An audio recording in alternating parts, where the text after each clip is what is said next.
We've heard a lot from utilities in the past year about these new commitments, and I think many will be exploring the thresholds of where they can get to today with their existing generation mix, energy efficiency, demand response programs, other creative customer solutions. But there will be that limit in which we're going to require some new technology and really some new mechanisms, both in terms of policy and technology, that help us reach that next level. Over the past year, we've seen a surge in new commitments, both from state governments as well as regulated utilities looking toward 100% clean energy.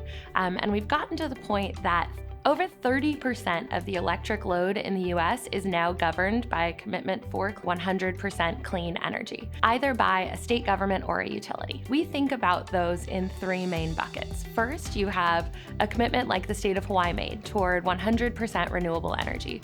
This means that all generation will come from renewable resources like wind and solar, and likely require a lot of battery storage. Second, a bit more flexible, we have zero carbon commitments.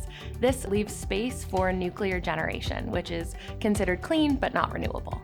And third, the most flexible, we've seen steps toward net zero or carbon neutral. This leaves room for not only nuclear generation, but also the use of carbon capture and sequestration, as well as potentially the use of carbon offset mechanisms.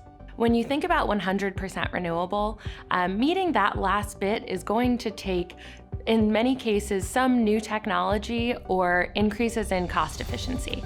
And one of those is carbon capture and sequestration. There are a few demo scale plants available now, but this is still seen as a technology that may not be cost efficient. So as we think about technological advances, we also want to remember the regulatory side. Here we can look toward examples like recently in Hawaii, they've adopted new mechanisms where you can actually have lump sum PPAs rather than the typical price per kilowatt hour agreement.